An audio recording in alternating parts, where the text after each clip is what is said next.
You think sand in your shoes is annoying? Try lasting a week in an ancient Egyptian village without begging the sun to clock out early.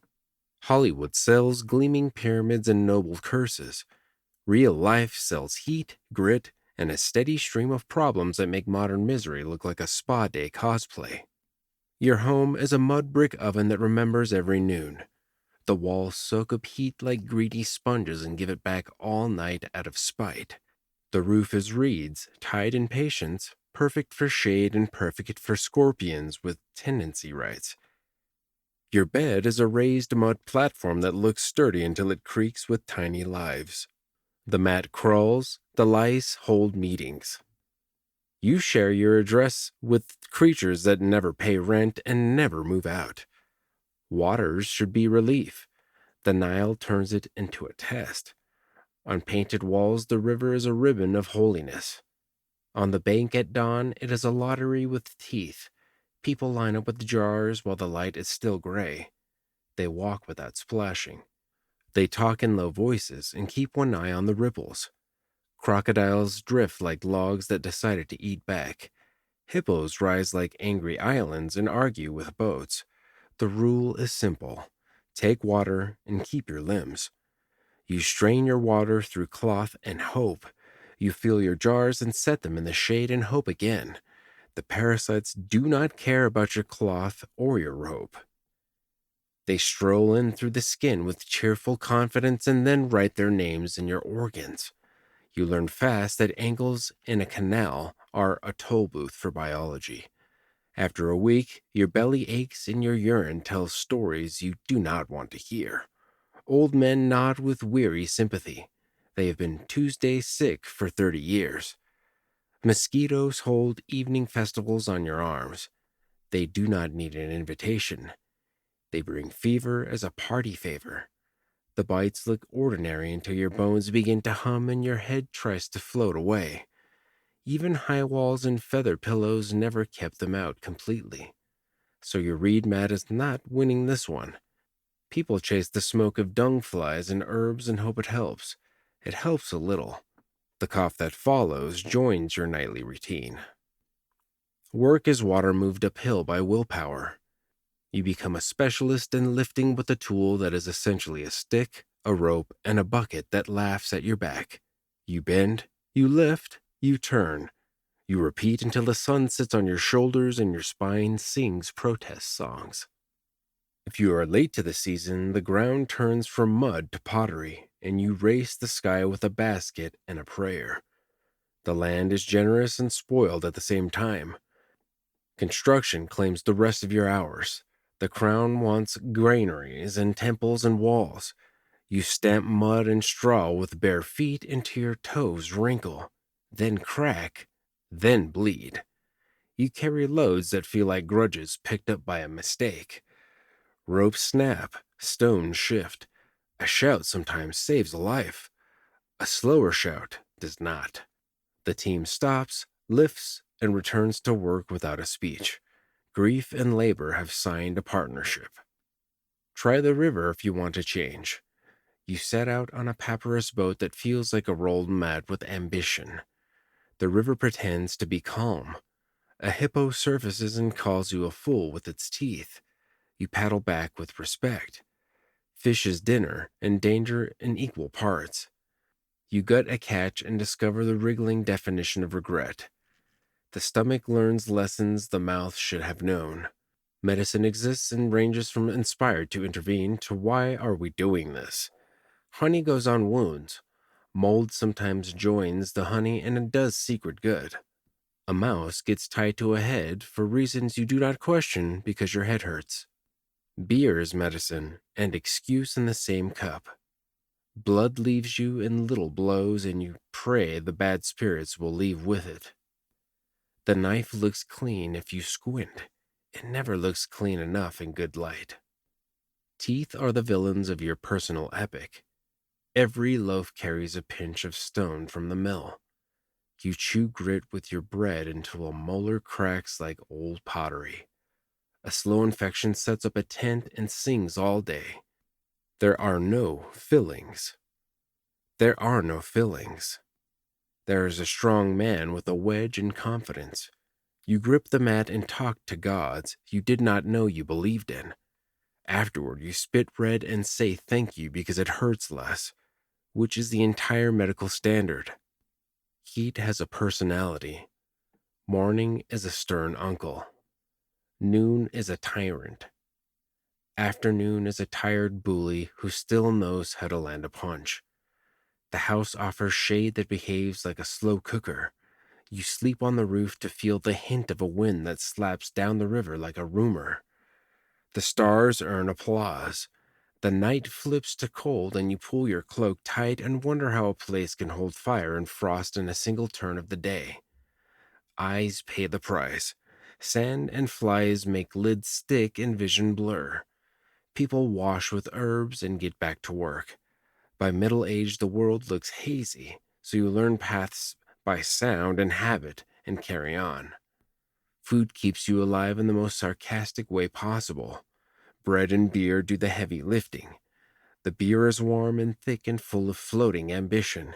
You drink it through a straw to dodge the crumbs and call it refreshing because you need it to be. Sometimes the brew goes wrong and your dreams turn loud. Meat visits on festival days or when a goat loses an argument with a wall. Vegetables arrive with grit and a whisper of the field. You taste sand in everything. You call it mineral content.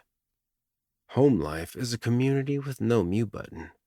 Your house holds parents, children, grandparents, and anyone who needs a corner. Privacy is a rumor. You cook on a clay hearth and admire smoke that rises, swirls, and returns to your lungs with a tender dedication. The toilet is a communal pit that announces itself from 30 paces. Flies hold conventions. You stop swatting after a while because your hands get tired and the flies do not. Rules keep the village from exploding into chaos. They also keep you bent over a shovel when your body is begging for a nap. The state does not ask for taxes and coins. It asks for your time and your back. Canal season is an order, not a suggestion. Inspectors show up with lists and sticks. You arrive with a basket and obedience. Anyone who refuses learns what a leather whip remembers about the animal it came from. Justice is a theater with painful props. The chief sits under shade.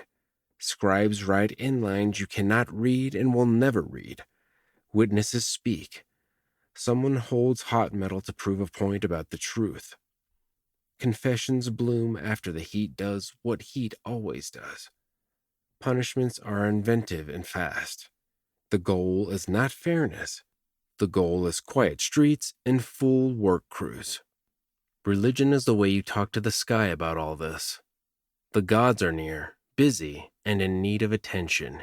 You bring bread and beer to the shrine and ask the river to rise enough, but not too much. You whisper hymns so the sun can win its nightly brawl with the serpent of chaos. You fear the afterlife because your heart might weigh heavy. You remember the time you hid a basket of barley when the ration ran thin. You tell yourself that everyone does it and hope the feather is in a generous mood.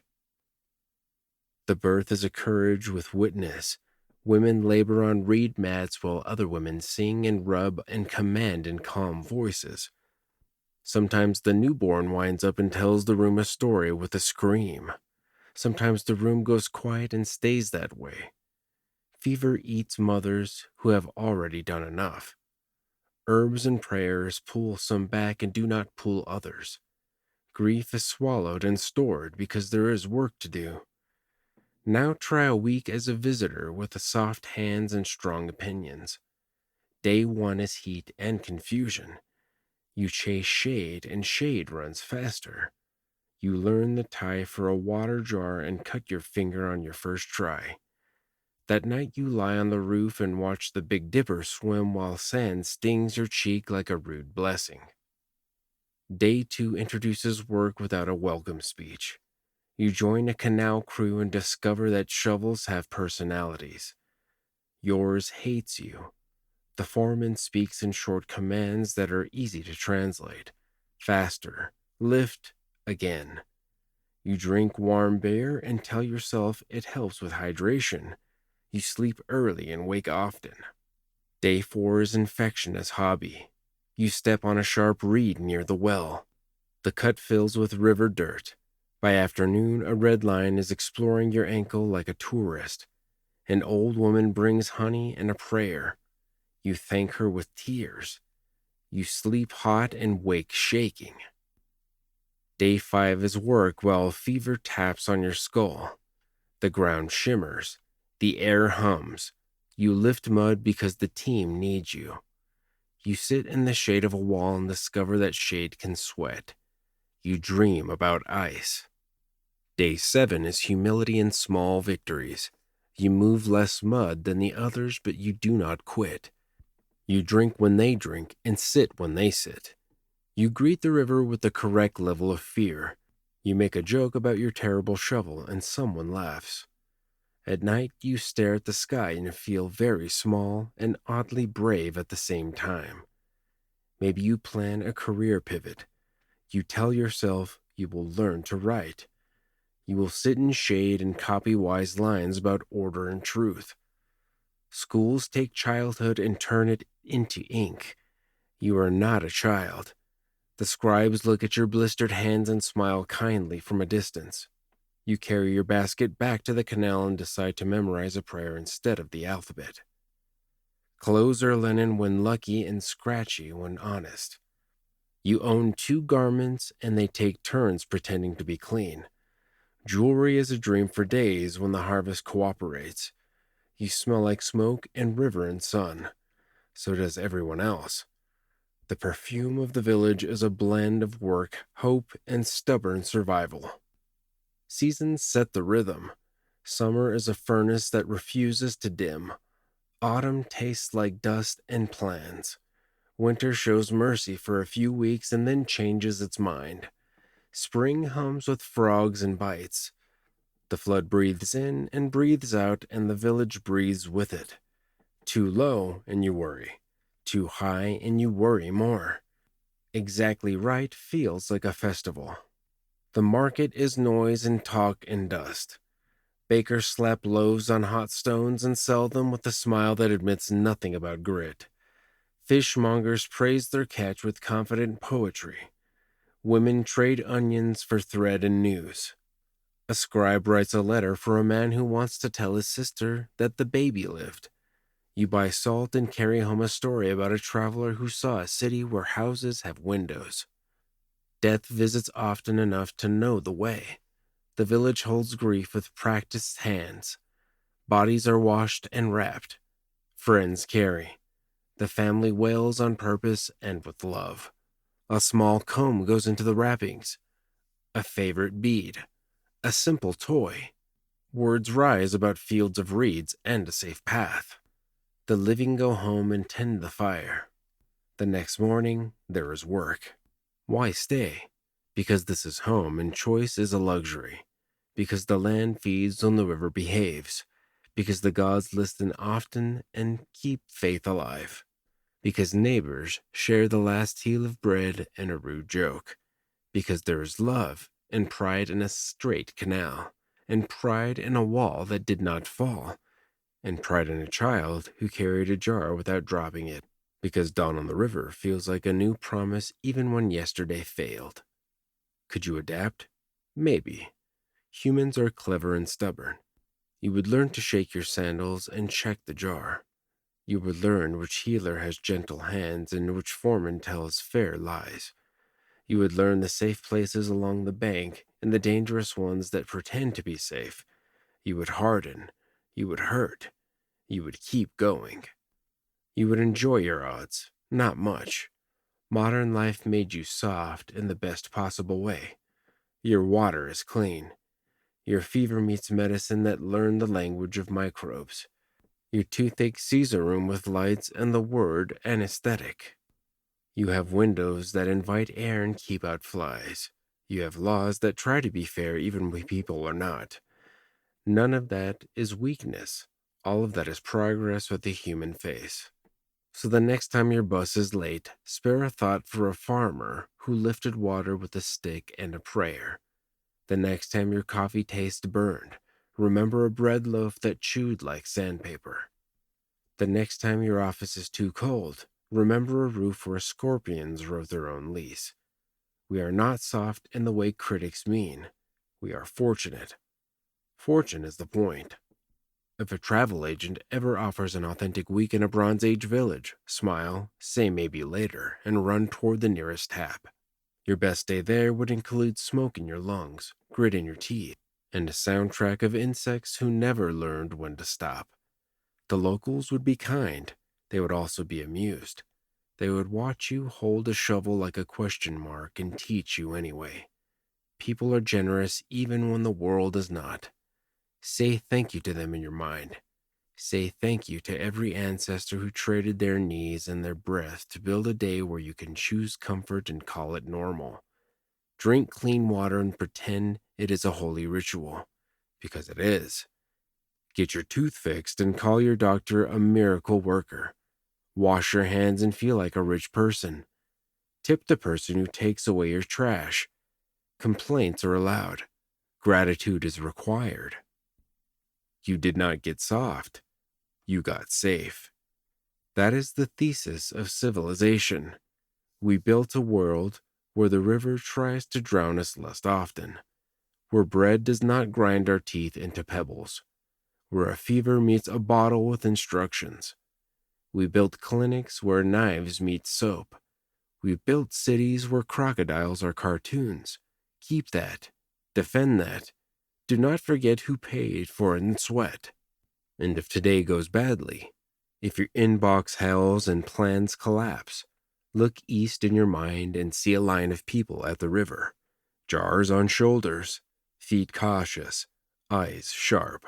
See the sun lift over water the color of old coins. Hear a drum from a courtyard. Smell bread on a hot stone. Imagine a woman laughing at a joke while she ties a knot that will not slip. Breathe, drink, carry on. Remember the jar, the rope, the knot, the breath, the patience. Remember that comfort is not an apology. It is an achievement that asks for stewardship, for care, for memory, and for the simple daily habit of noticing our luck and sharing it.